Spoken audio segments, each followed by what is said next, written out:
Oi, professor Ivan. O nosso grupo vai falar sobre coccidiose. O grupo é composto pela Emília, pela Isabelle, por mim, Lívia, pelo Marcelo e pela Mariana. Então, o que é a coccidiose? A coccidiose é uma doença parasitária que acomete o sistema gastrointestinal das aves. É considerada uma das doenças mais importantes na avicultura devido aos prejuízos causados por ela.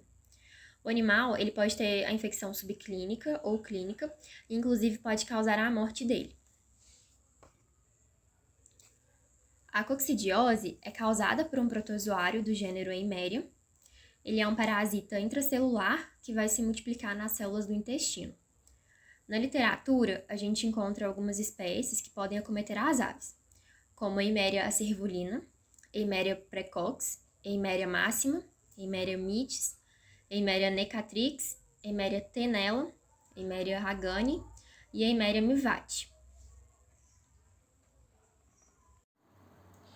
Se preocupar com a sanidade dos animais dentro de um aviário é imprescindível para qualquer produtor que tem a preocupação, né, com o seu nível de produtividade, com o nível de qualidade do serviço que ele presta. E quando a coccidiose ela atinge as aves, elas trazem prejuízos financeiros muito consideráveis aos produtores.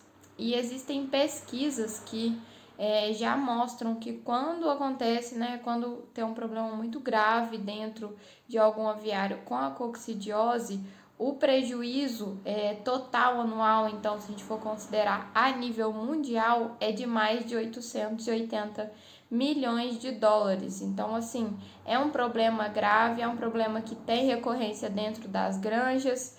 Então, é um problema a ser considerado, né, uma preocupação para quem tem esse tipo de produção. E a transmissão, como que acontece, né? A transmissão entre as aves.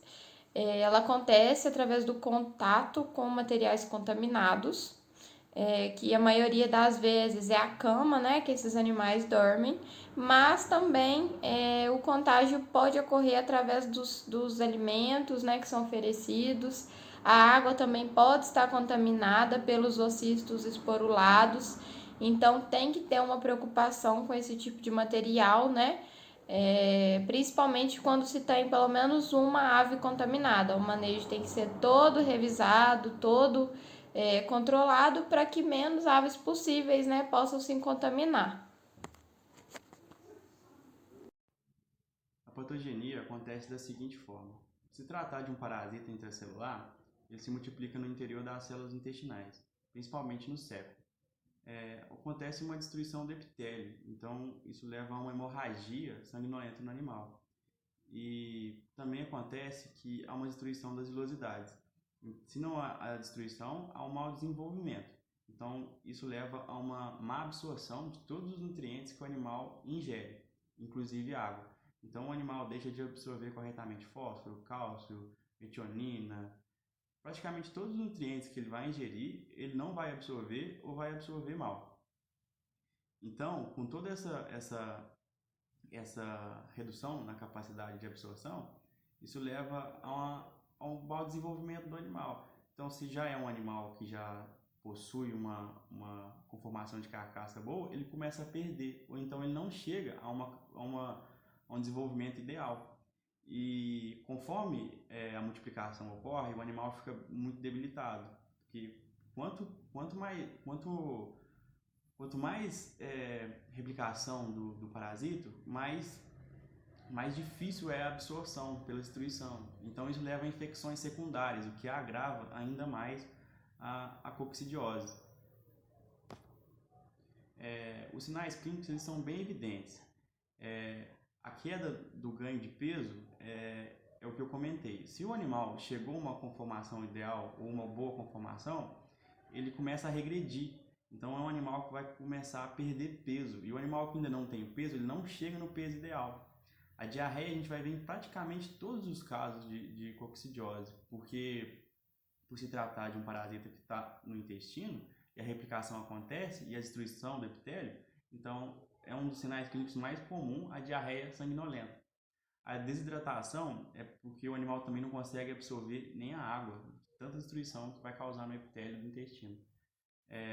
A pena vai ficar feia, vai ficar quebradiça devido à má absorção de nutrientes. Então, conforme a gente já viu em outros assuntos, a pele ou o pelo, que é o espelho da saúde. Então, a gente vê que o animal está feio, o animal tá apático, o animal vai ficar anêmico também, com perda de sangue, o animal vai ficar muito prostrado, você vai ver que o animal, conforme a gente vê na imagem, o animal vai ficar mais quieto, e consequentemente a morte. Muito difícil com um animal que chega nessas condições, ele vai se salvar. Então, é uma doença é bastante frequente, mas que causa a morte de bastantes animais. É a doença mais importante na agricultura brasileira. Então, falando um pouco agora sobre as lesões, já essa foto aí a gente já consegue observar o seco apresentando hemorragias com petequias. E a principal lesão são as hemorragias da porção média do intestino, mais especificamente ali na região do jejum e do íleo. A enterite catarral, o conteúdo intestinal ele é mais viscoso, com a presença de muco, apresentando-se mais ou menos a cor de marrom alaranjado. Acontece também de ter quantidade de muco sanguíneo e inchaço na porção média do intestino delgado. Agora, sobre o diagnóstico, então, para a gente chegar na conclusão e ter um diagnóstico da doença, a gente pode fazer a morfologia e a contagem de ocistos nas fezes das aves, lesões macroscópicas também do intestino. Pode-se fazer o teste PCR, que ele é rápido e confiável, e também um exame direto do conteúdo intestinal, que é através de um raspado da mucosa, a gente consegue observar microscopicamente, procurando os ocistos. Então, através desses exames, a gente consegue chegar num diagnóstico da doença.